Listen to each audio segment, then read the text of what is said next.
అందరికీ నమస్కారం అండి. నా పేరు విజయ్ నాగబేరు. థ్యాంక్స్ అలాట్ మన రెస్పెక్ట్ సినిమా నా ఛానల్ ఎంతగా ఆదరిస్తున్న ప్రతి ఒక్కరికి చాలా thanks. Again came back with one more casting requirement అండి.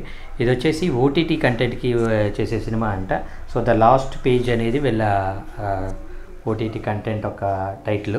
సో వీళ్ళకి హీరోయిన్లు ఇద్దరు కావాలంటే 22 నుండి 27 సంవత్సరాల లోపు వాళ్ళు, అలాగే మదర్ క్యారెక్టర్ చేయడానికి ఇద్దరు కావాలంట 35 నుండి 40 సంవత్సరాల లోపు వాళ్ళు, అలాగే ఫాదర్ క్యారెక్టర్ చేయడానికి ఇద్దరు కావాలంట 35 నుండి 40 సంవత్సరాల లోపు వాళ్ళు. సో మీరు ఈ ఏజ్ గ్రూపుల్లో యాక్ట్ అవుతారు అనుకున్నట్లయితే, మీకు వర్కౌట్ అవుతుంది అనుకున్నట్లయితే మాత్రమే వీళ్ళకి ఫోటోలు పంపించే ప్రయత్నం చేయండి. సో ఇది ఎక్కడ ఏ లొకేషన్లో షూట్ చేస్తారనేది ఇక్కడ ఏమి ఇవ్వలేదండి. సో వీళ్ళ వాట్సాప్ నెంబర్ నేను మీకు చెప్పే ప్రయత్నం చేస్తాను.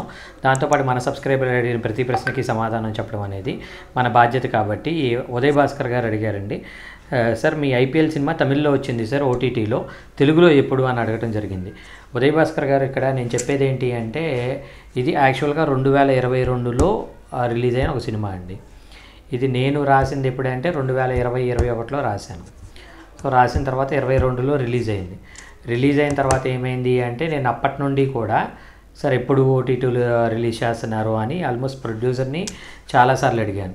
అయితే ఈ ప్రొడ్యూసర్ల మెంటాలిటీ అంటే, నేను అందరి మెంటాలిటీ అంటే అతి కొద్దిమంది మెంటాలిటీ ఎలా ఉంటుందంటే, ఇప్పుడు ఆయన ఒక శాచురేటెడ్ అమౌంట్ అనేది పెట్టారు ఒక సినిమాకి, ఒక మంచి అమౌంట్ అనేది ఖర్చు పెట్టి ఒక సినిమా చేశారు. అలాంటి ఒక పర్టికులర్ సినారియోలో ఆయన ఎలా, నేను ఆల్మోస్ట్ కొంతమంది బయ్యర్స్ని కూడా ఆయనకి సజెస్ట్ చేశాను. అంటే నేనంటూ ఇండస్ట్రీలో ఉన్నాను కాబట్టి నేను కొంతమంది బయ్యర్స్ని సజెస్ట్ చేశాను, కొంతమంది డిస్ట్రిబ్యూటర్స్ని సజెస్ట్ చేశాను.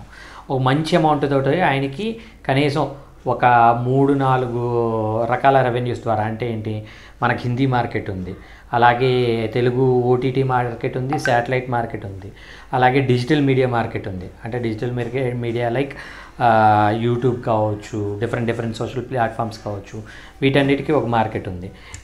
అలాగే తెలుగులో ఇలా ఇన్ని ఉన్నట్టే తమిళ్లో కూడా ఇన్ని ఉంటాయి, హిందీలో కూడా ఇన్ని ఉంటాయి, అదర్ లాంగ్వేజెస్ అంటే కైండ్ ఆఫ్ తమిళ్, కన్నడ, మలయాళంలో కూడా ఇన్ని రకాల ఇవి ఉంటాయి.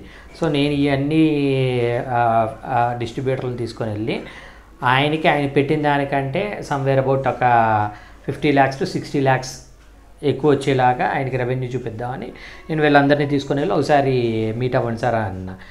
ఆయన మాట్లాడటం ఎలా ఉందంటే, నేను ఇంత ఖర్చు పెట్టాను కదా, ఇంత ఖర్చు పెట్టినప్పుడు నాకు ఒక్కొక్క ప్లాట్ఫామ్కి ఇంత రావాలి అంటే, ఫర్ ఎగ్జాంపుల్ మీకు అర్థమయ్యేటట్టు చెప్పడం ఏంటంటే, నేను 10 రూపాయలు ఖర్చు పెట్టాను. సో 10 రూపాయలు నేనేమన్నాను అంటే, సార్ మనకి ఫర్ ఎగ్జాంపుల్ 5 లాంగ్వేజెస్ ఉన్నాయి, 5 లాంగ్వేజెస్ మీద మీరు 10 రూపాయలు ఖర్చు పెట్టారు కాబట్టి మీకు ఒక 15 రూపాయలు వచ్చే ప్రయత్నం నేను చేస్తాను అని చెప్పాను. దానికి ఆయన ఏం చెప్పారు అంటే, లేదు విజయ్ గారు, నాకు ఒక్కొక్క ప్లాట్ఫామ్ మీద 10 రూపాయలు రావాలి అనే టైప్లో ఉన్నారు.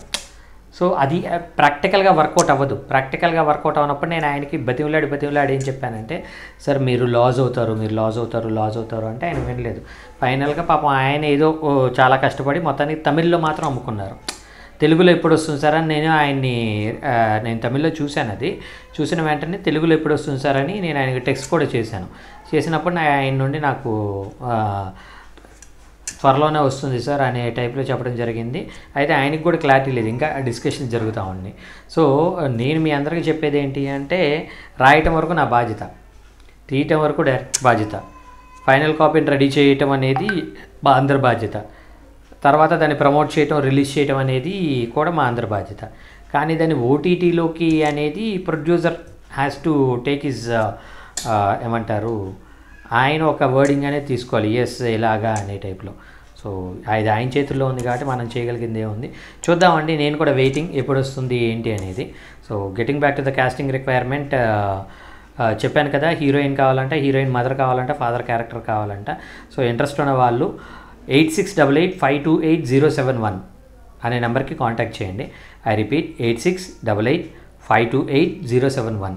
సో డిస్క్లైమర్ అనేది మీ అందరికీ తెలిసిందే కదా, పర్టికులర్ కాస్టింగ్ కాల్కి నాకు ఎటువంటి వ్యక్తిగతమైన లావాదేవీలు లేవు.